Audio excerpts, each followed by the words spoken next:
Hey guys, how's it going and welcome back. So today I thought let's do a video on my Trainer Block 100G amp that has now been converted into a cab. I picked this amp up on Kijiji on a trade deal and got it home, started playing with it. Oh, we had some scratchy pots and a few funky things kind of went wrong. I'd be playing for a couple of minutes and all of a sudden there goes all my power, and it's like, huh? It's like somebody turned the volume like almost to zero, right? Couldn't hear it. Flicked the power switch, everything came back to normal. So I decided to resolder it after doing some research and found out that's one of the things you need to do because it had a few issues back then in the 80s, and one of which was power supply connections weren't the best apparently on these amps. So anyways, proceeding to go and fix all that stuff did not cure the problem. So obviously some other things have gone wrong, and so I've just kind of I ripped the whole guts out of the amp and said, don't need it. I'll work on that another day. Maybe I'll get it fixed eventually after I find out where the exact problem is. But the amp had been repaired before that. I did notice some parts had been replaced in the past, and maybe the same parts are gone again. But who knows? So I'll work on that thing eventually, try and figure it out. But in the meantime, I've converted it to a cab, which is sitting underneath my Roland Cube 60 COSM amp, which has a cab out feature. So the Trainer Block 100 has a 12-inch speaker in it, and it's a completely sealed cabinet. Even when you take the amplifier board out, the main cabinet is still sealed. So the only way you're still getting at the speaker is through the front. And though it looks like there's a port on the back of this speaker, it's not a ported speaker. So I have no idea what their idea was for putting a port back there that actually doesn't even do anything, right? So it's like, well, whatever, I don't care. So I plugged her in, and I thought I'd give you guys a test run with this to show you what it sounds like hooked into the Roland. Now you still get to hear the Roland speaker regardless, but you're going to hear both of them together. And it does create quite a unique sound, which is actually quite appealing to me, especially on most of my guitars. I found it a little on the bright side for the Telecaster, but the Strats are fine. Les Paul's good, my SG's good. Haven't tried the chord on it yet for this kind of a combo, but hey, let's see what it sounds like. So we're going to start with a clean tone. Then I'll throw on, distortion pedal. I do have my clean boost pedal that'll be on for all of this. The only effect I'm using is reverb on the amp itself. And we're also going to go to the acoustic channel on this, which simulates an acoustic guitar. It's only for simulating your electric to become an acoustic. So anyways, let's have a little bit of fun. So here's the clean stuff.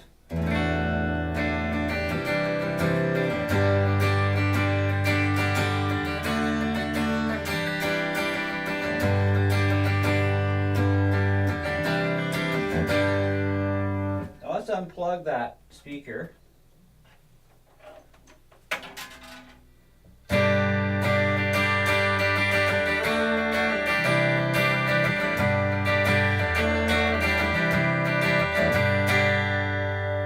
that's what it sounds like without that block amp speaker.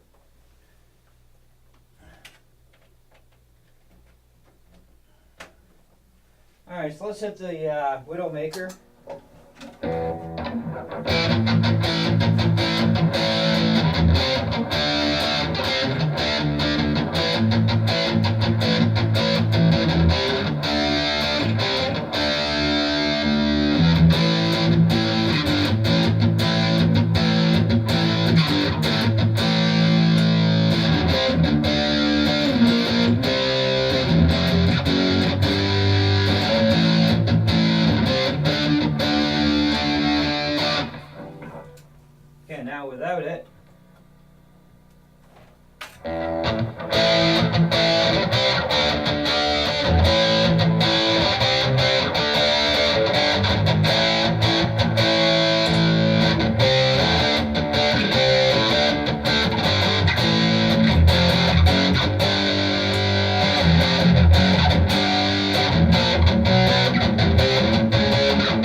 5 o'clock fuzz pedal.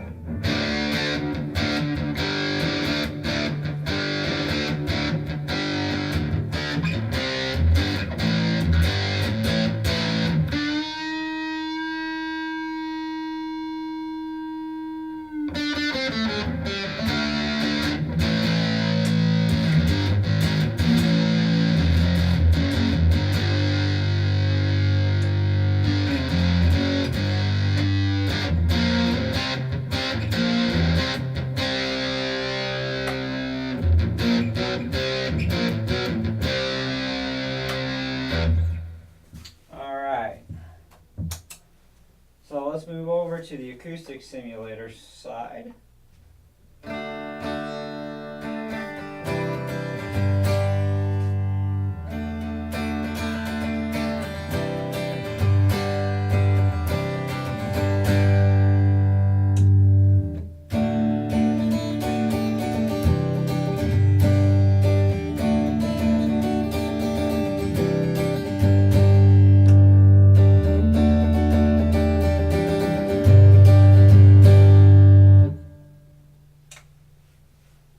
And with it, the cab attached.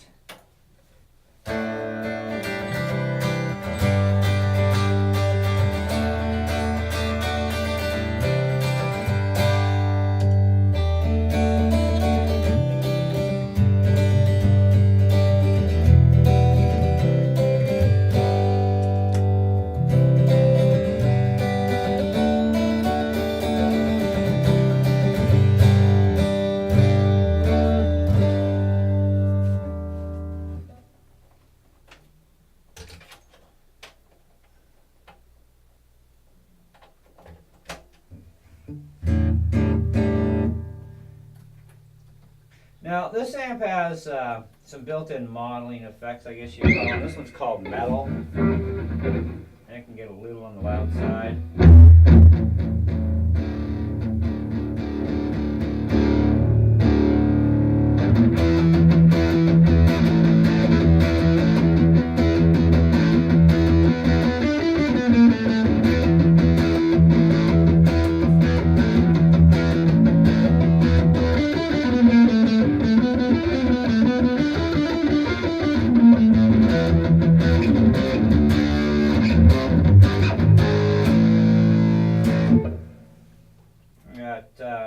Tweed amp.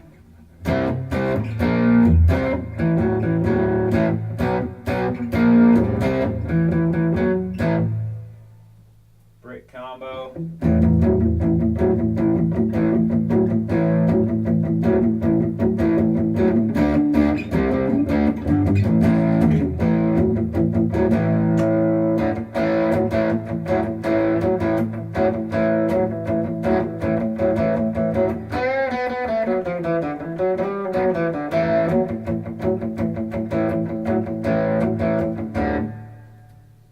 Back to Tweed.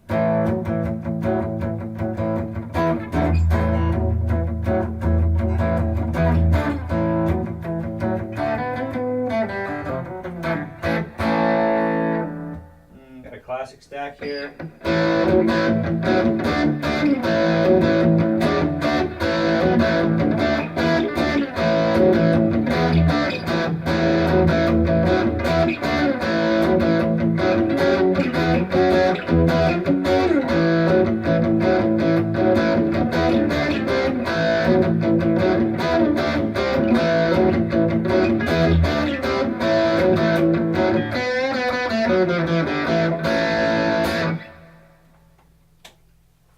Okay guys, so that's a little bit of a demo of using the Trainer block as a cab. And although this is going to always stay as a cab for me, if I ever do fix the amp, it'll just get attached to something else. No big deal. But it is too bad that the amplifier is in such poor condition, but at least the rest of it is great. And you know, the cool part about this whole now a cab speaker is the Roland with its corner pieces lock into perfectly the corner pieces on top of the Trainer, so it's a perfect fit. No side plate, no nothing. It just locks in like a glove, and yet they are, you know, different styles. Like this is full length bars, and the other one's just the corners. Locks in perfect. It's like, that's so awesome, right? So now I've got like basically a mini stack, but the other advantage here is when I do decide to go after either a hybrid tube amp or a tube amp, I've already got a cab, so I don't need to go and spend extra money now. Because I was looking at a Hughes and Kettner setup, and even the Hughes speaker as a 1x12, it's like ridiculous for price. I'm like, that is not gonna happen. I gotta find a way around this, you know? And the only other option was to build a cab setup, or you can buy an empty cab box and then a speaker, and find a speaker that you know you like. Good luck on that one. You got so many speaker choices out there, right? But this one, I like the sound of the speaker, and the box is just the right size and everything. If I wanted to port it, I could port it, but I don't want to, so that works. And it does have a steel grill on the front too, which is really nice. Yeah, what the heck. Anyways, I don't know how well you're going to hear stuff through this, because the video has been recorded using my Apex 555. I wanted you guys to be able to hear the cab setup as is, which means no going through my mixing equipment or any of the mics on it. I just wanted to bring it straight into the computer, right off the Apex mic, so you get the sound of the amp. Because to be able to go through all that sound equipment and stuff, it gets processed and everything, and it's kind of an unfair thing because you're not actually hearing the cab speaker combined with the main or even the separate main. So that's a bit of a pain that way. So at least this way you hear it all raw the way it is. And I can't really turn the volume up too loud because it overblasts my mic. And it doesn't matter how low I turn the gain down on the microphone. You know, if I turn this up, then I got to turn the mic down, and it creates a very unbalanced signal. Okay, so this is the best I could do for you. But to actually be here in real life, it is really nice. And the louder you turn this thing up, the nicer it gets. Like, you know, just the clarity is really good, especially when you're running two speakers. Really nice clarity. So it does help to have that second speaker in there at times. You know, especially at the higher levels. And I do like to crank it in this room once in a while, so, you know. But anyways, and that was with the Les Paul. Now this is the 2018 Les Paul Studio with the 57 Classic pickups in it. So that gives you an idea of, you know, what the kind of tone comes out of these pickups, at least with this amp. All amps are voiced differently, of course. But anyways, guys, that's all I got for you. So let me know what you think. Me, I personally like it, you know, but that's just me. So we shall catch you guys on the next video. See ya.